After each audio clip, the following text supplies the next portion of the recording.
Telespectadores da TV Prevê, estamos iniciando mais um programa É Direito e hoje a minha convidada é a doutora Fátima Carolina Bernardes, que é procuradora jurídica do município de Bauru e também professora do curso de Direito do IESB Prevê. Tudo bem, Fátima? Tudo bem, professor. Fátima, você trabalha especificamente com a questão das licitações, né, no contencioso da Prefeitura de Bauru, né? Então eu vou questionar você algumas coisas sobre a 8666, que é a famosa lei de licitações. É uma lei já com um certo tempo, né, em vigor, né, mas que ainda promove alguns probleminhas, né, doutora? Porque, apesar de todo o rigor, né, tem sempre aquela questão do preço, qualidade. Como que isso é tratado ainda, doutora? Bom, a 8666, como o senhor mesmo falou, é de 93, né? E do meu ponto de vista, o meu trabalho prático lá na Procuradoria há 7 anos, o maior problema é o critério do bendito menor preço. Esse é um dos critérios, né, para se verificar o julgamento da proposta, mas via de regra é o adotado. Esse menor preço não funciona. Por que não funciona? Porque na prática o produto escolhido sempre com esse menor preço sempre não é adequado. Ah, mas daí o município não tem como averiguar, não tem a questão da amostra? Tem, mas na prática tudo isso é muito difícil. Então eu brinco lá na Procuradoria que para mim o maior problema da 8666 é o julgamento pelo menor preço, que tinha que inventar, eu não sei qual o critério, mas tinha que se inventar um novo critério de julgamento, né? Ou utilizarmos mais a técnica e preço.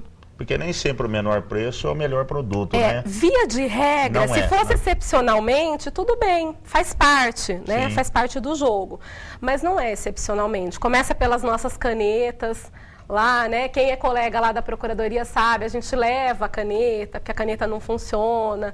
Ah, mas não dá para ver, não dá para punir a empresa? Dá para fazer tudo isso, mas tudo isso é lento, tudo isso tem um trâmite, tem que respeitar a ampla defesa, notifica, e a empresa continua entregando o produto inadequado porque ela venceu o certame pelo menor preço. É muito difícil. E como que funciona, doutora Fátima, na técnica e preço? Então, a técnica e preço não é utilizada muito, né? E a doutrina restringe a técnica e preço para alguns casos, né, onde se exige uma apuração técnica do serviço a ser contratado. É difícil o julgamento da técnica e preço, porque o edital tem que conter todos os quesitos e numerar. Daí o Tribunal de Contas, eu estou de férias, né, da Procuradoria, mas antes da minha saída, eu estava fazendo um estudo de um caso lá no que era considerado técnica e preço, e daí o Tribunal de Contas fala assim, olha, mas a pontuação da técnica não pode ser máxima. Daquele certificado de qualidade, o ISO, o famoso ISO 9000, ISO 9002, 9002, 2004, então nós estávamos estudando isso, porque foi um processo para mim perguntando se podia exigir esse tipo de ISO, né, de certificação de qualidade no processo para contratar. Por quê? Porque daí teríamos, em tese, um produto certificado, né, que seria um pouco mais adequado. E daí, no estudo da doutrina e nas cortes de contas, eu verifiquei isso, que a técnica e preço para o ISO, também a pontuação não pode ser máxima, que o tribunal considere irregular. Então, é muito difícil de implantar. Na prática, mesma técnica e preço. Não, e realmente é um processo complicado, né? E aí nós ficamos à mercê de certas situações, como a senhora colocou, da caneta que não funciona, e ampliando isso para uma obra de grande porte, né, doutora? Exatamente, uma obra daí tanto, basta abrir o jornal local, né? E todos os dias nos deparamos com os inúmeros problemas da nossa cidade. E a gente faz o nosso trabalho, aplica a legislação, aplica as penalidades nas empresas inadimplentes, né? Mas tudo isso é o que eu falei, tem um trâmite, né? O processo é lento, burocrático, precisa ser respeitado e atrasa toda a contratação do município. E doutora, na sua visão, até como docente da área, tudo, teria alguma outra fórmula? Como isso é feito nos países desenvolvidos? Porque realmente é muito moroso o processo de licitatório aqui no país. Existe uma outra alternativa, doutora? Então, no nosso dia a dia, às vezes a gente agora tem o pregão, né? Quase Pregão eletrônico. O pregão hoje é a regra, Sim. né? Não mais a 8666. Então, o pregão, eu acho que ele veio agilizar bastante o trabalho, as compras, a contratação de serviço. Mas o pregão ele ainda segue a 8666, ele tem que respeitar, né? Subsidiariamente, sim. Né? Ele tem toda aquela regra, inclusive, principalmente o pregão eletrônico, né? Toda aquela regra muito mais rápida. Sim. Né, que a 866 não tem, nos prazos da concorrência, da tomada de pregão, não. O eletrônico é tudo ali na hora, né, o preço, o lance, só quando tem alguma dúvida, né, tem o sobrestamento da licitação, mas é tudo muito mais rápido. Então, a gente acha que o pregão já foi um começo. Só que, para mim, eu, particularmente, fico teimando nessa técnica do menor. Eu acho que não dá. Sim. Menor preço não dá. Precisava ter outro critério que eu ainda não sei. Pode ser minha tese de doutorado, viu, professor? Pensar. Sim. E o pregão ele tem algo interessante, porque eu já fiz alguns pregões eletrônicos, né? E ele é muito perigoso, viu, doutora? Porque nós vamos baixando o preço, né? Certo? E depois aconteceu da empresa não querer assinar o contrato. Ela falou, não, mas baixou demais. Certo? Não queremos assumir esse compromisso. E o outro lado, a prefeitura, no caso, não era a prefeitura de Bauru, mas uma outra prefeitura, falou, não, vocês vão ter que assumir, certo? Se vocês, né? Quer dizer, não pode haver essa desistência, né? Quer dizer, participa do leilão, vamos dizer assim, mas depois precisa... Sabe o que eu falo? E eu costumo falar isso para os alunos também. Eu falo, você é adulto, você tem responsabilidade. E falo para as empresas, isso aqui não é brincadeira. Você participar de um pregão, ofertar lance, se comprometer a um contrato público, de direito público, isso daqui não é brincadeira. Quando termina, você não quer mais, não gostou mais. Não funciona assim. Então, na prática, como que ocorre? O próprio edital, além da legislação, o próprio edital tem uma cláusula para aquele que vence o certame, vence a licitação e se recusa a assinar. Então, o edital já traz uma cláusula e, normalmente, a pena que nós elaboramos, né, é de 10% sobre o valor da proposta. Então, o vencedor, né, a empresa que venceu ou a pessoa física vencedora da licitação, se ela não assina, se ela se recusa a honrar a proposta dela, nós vamos, tudo bem, ela não vai, né, não vai ter como amarrar e fazer ela assinar. Mas nós executamos essa sanção. Sem falar que ela pode ficar um tempo sem participar de licitações. Também, as penalidades, né, começam pela multa, a advertência, né, primeiro, advertência, multa, né, pecuniária, suspensão para contratar, né, e declaração de inidoneidade. Só que também a doutrina é criteriosa na aplicação dessas sanções. Então, a meu ver, a simples recusa de assinar um contrato não autoriza por si só a suspensão de participar. A suspensão é um pouco mais severa, nós já aplicamos, né, no caso de fraude, apresentou um documento errado, com fraude, né, um pouco mais severo. Mas existe, né, e a gente atua, a gente aplica. Eu falo, a gente aplica, a gente está lá, nosso trabalho é aplicar a lei. E é isso que a gente faz. Mas ainda na questão do pregão, doutora, pode acontecer, porque o pregão ele também, em que pese ter todos os critérios, ele é muito subjetivo, ou seja, na hora da entrega o produto pode ser outro, né? Também.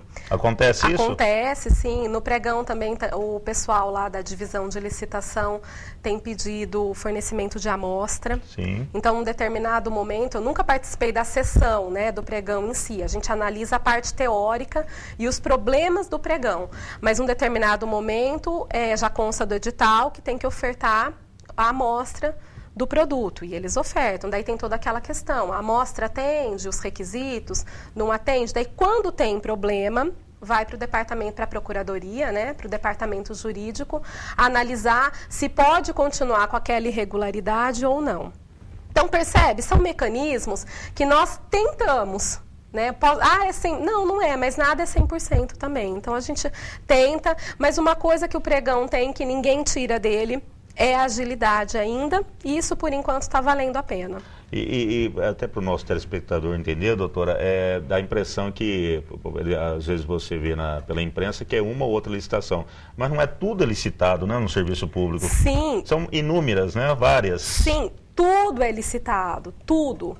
Né? A Lei 8666, que se aplica, né, daí nesse aspecto subsidiariamente ao pregão, ela autoriza excepcionalmente as dispensas de licitações, né, que estão no artigo 24, e as inexigibilidades. Então, é a exceção da exceção.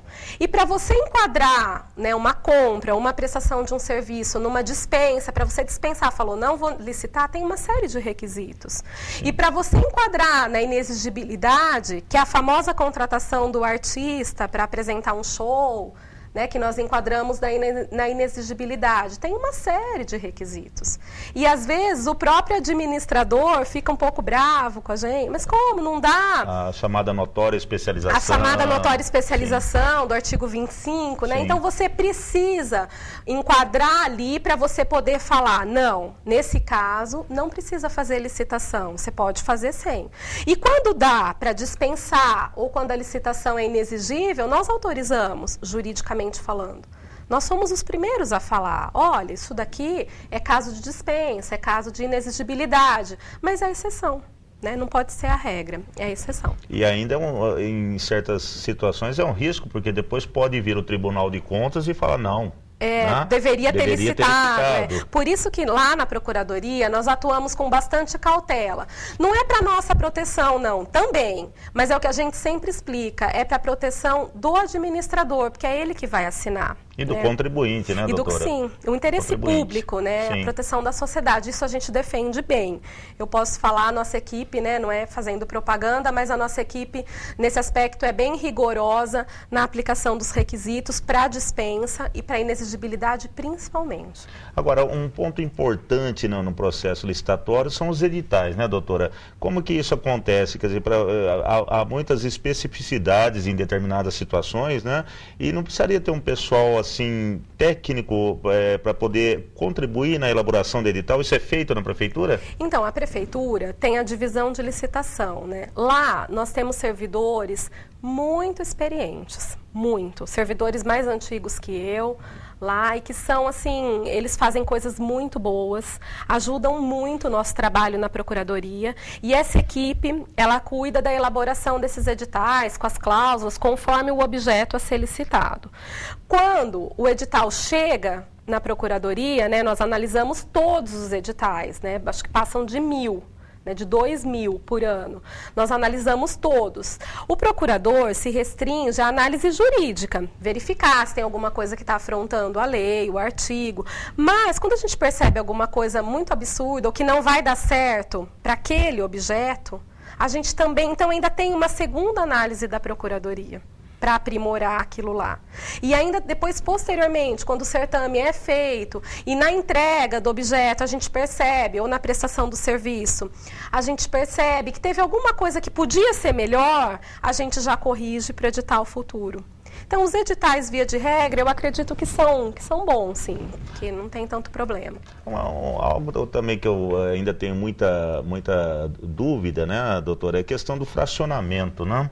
O fracionamento é um problema, porque tem determinadas situações, determinadas aquisições que é extremamente necessário você fracionar, porque você não sabe se você vai utilizar o todo ou não, aquela quantidade, sim, né?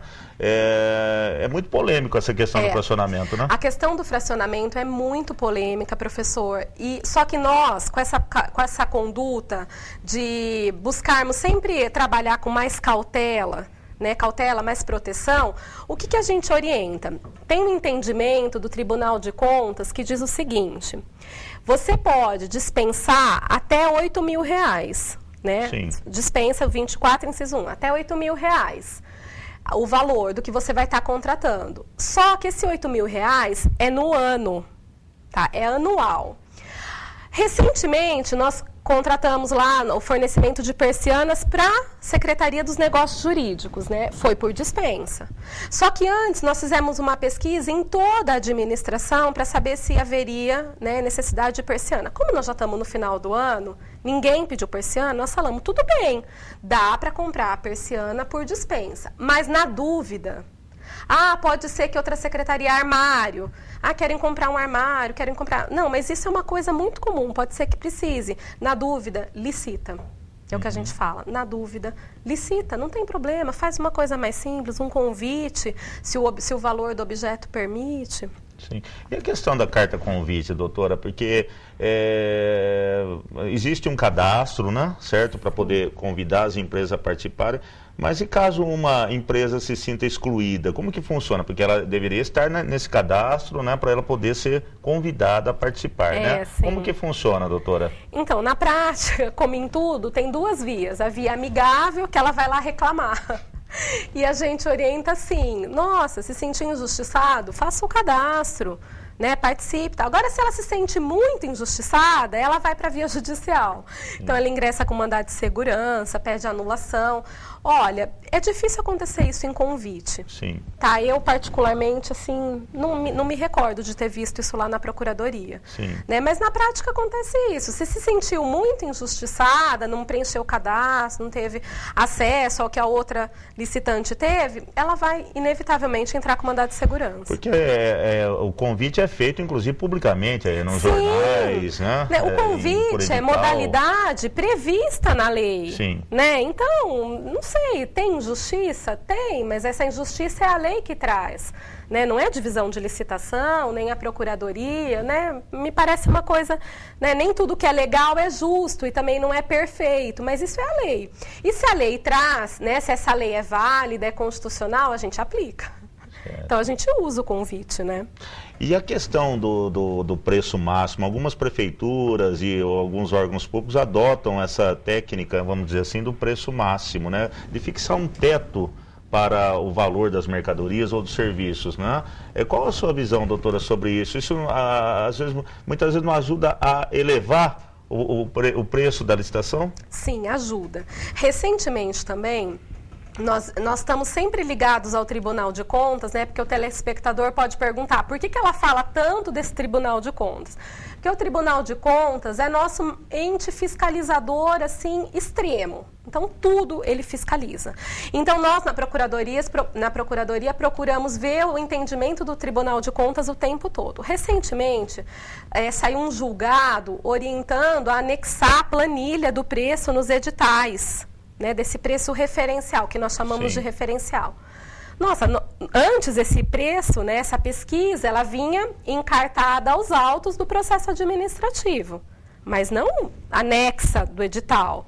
Então, nós começamos a questionar isso junto ao Tribunal de Contas para mudar esse entendimento, porque a pessoa via anexo com o edital, o preço, e daí sim ela elevava a proposta dela. Porque ela já via que tinha um preço máximo, então ela falava assim, opa, dá para eu chegar até aí. Sim. Então, depois, né, com a autorização deles, né, autorização entre aspas, mas verificamos que o entendimento possibilitava uma mudança, nós deixamos esse preço referencial encartado no processo administrativo e não mais com o edital. Daí, a empresa que tem acesso que folheia, que toma essa cautela, sim, interfere no preço dela, porque ela tenta puxar o preço perto do máximo. Mas também daí não tem jeito, né? Mas não é toda empresa que folheia os autos. Então... E, doutora, como elaborar um edital, penso eu, assim, que estimule mais a concorrência? Que muitas vezes, dependendo das circunstâncias do edital, acaba restringindo o número de participantes, né? Como tentar abranger o maior número de participantes possível numa licitação? Olha, é o que a gente faz lá. Não coloque exigência que não está na lei. Isso não pode. Então, é a questão mesmo do certificado de qualidade, do ISO 9000. A pergunta que veio para eu estudar era a seguinte, pode exigir do licitante? Não, esse requisito está nos artigos da lei. Você apresentar o certificado de qualidade para participar de uma licitação? Não, não está. Então, você não exija do licitante. Você pode exigir de quem? Da pessoa que venceu o certame, daí você pode. Sim. Então, na minha opinião, você não pode ter restrição de maneira alguma. Sempre que a gente percebe, né, os governos, né, sempre eles tentam, para ter uma contratação melhor, um objeto melhor, então nós somos chamados, doutora, não dá para pôr isso daqui, nós queremos fazer uma licitação, é muito importante, não dá para pôr essa cláusula, não dá para... Não dá.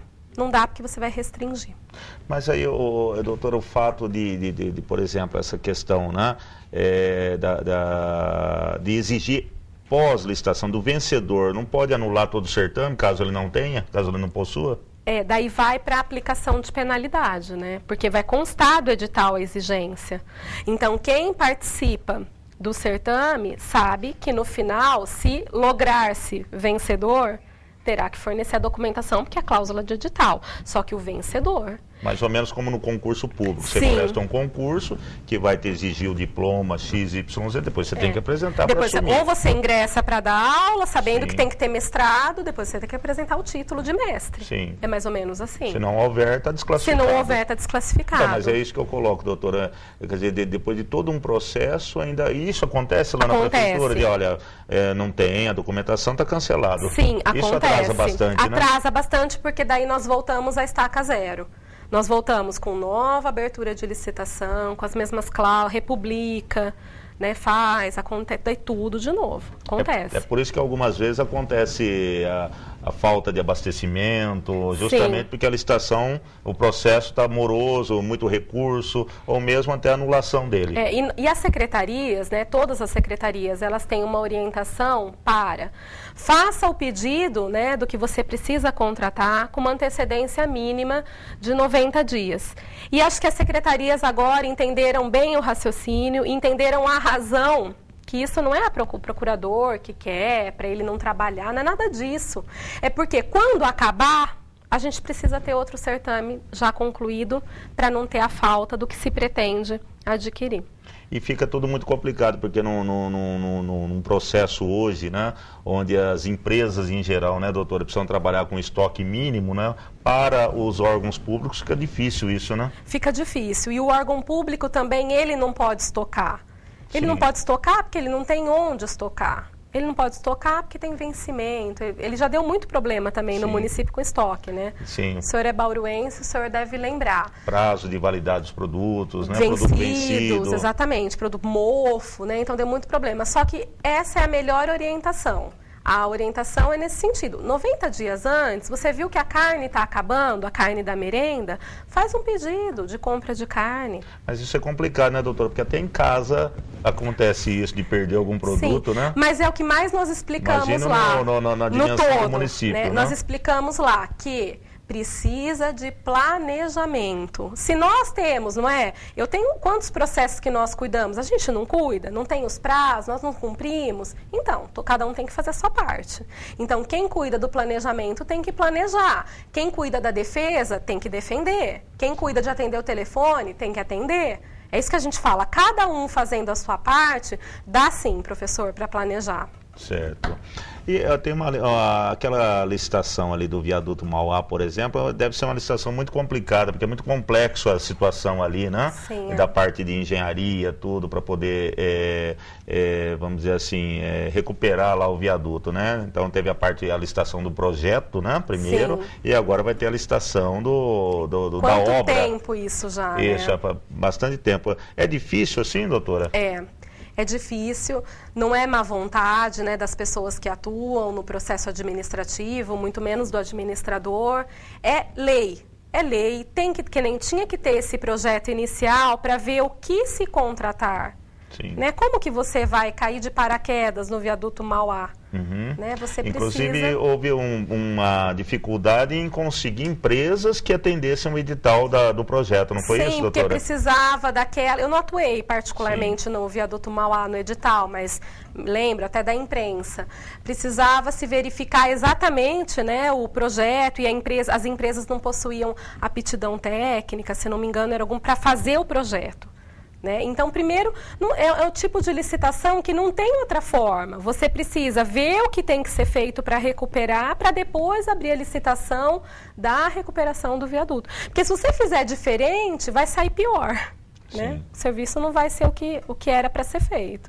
Agora, doutora, se não existisse a 8666, como que a senhora acha que seria o processo? Vamos supor que utilizássemos as regras do mercado, certo?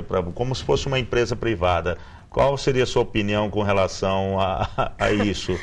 Olha, eu acho que seria o caos. O caos. O caos. Né? Aquela famosa frase, ruim com ela, pior sem a 866.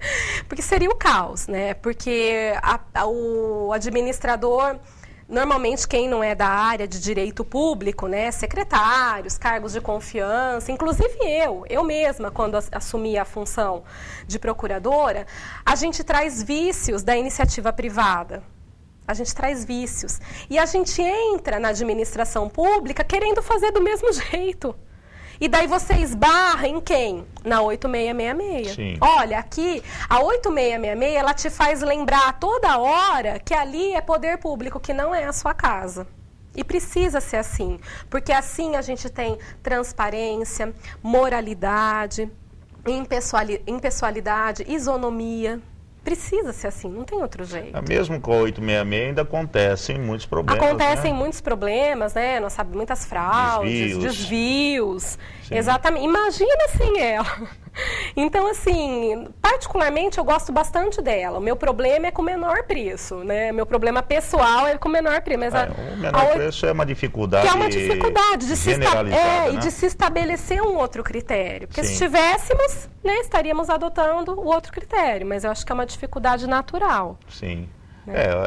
De fato, o mesmo a técnica e preço dá margem para muitos desdobramentos também, às vezes não tão listos assim, né, doutora? Porque o certame é certame, né? Certo? Poder avaliar o preço e a técnica junto também é algo bem complexo. É né? bem complexo, a questão da pontuação, daí Sim. pontua muito um atributo técnico, não pontua o outro, daí a empresa representa, o tribunal julga irregular. Os critérios ficam difíceis Ficam de serem difíceis. situados, né? É direito, né, gente? É direito. Direito não é 2 mais 2, né?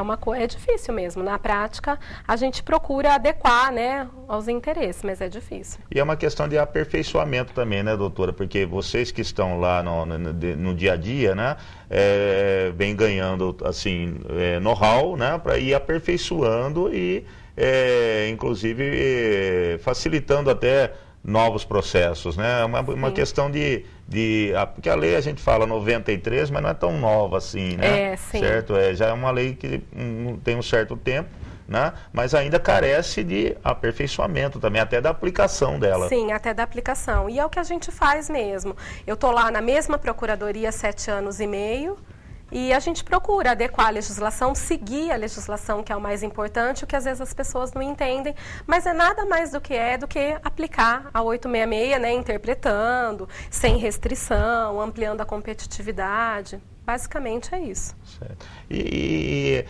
no processo licitatório, doutora, quais os casos, assim, já aconteceu algum caso diferenciado em relação ao usual, vamos dizer assim, ao trivial? A senhora já pegou algum caso que chamou a atenção, que foi muito complexo para dirimir?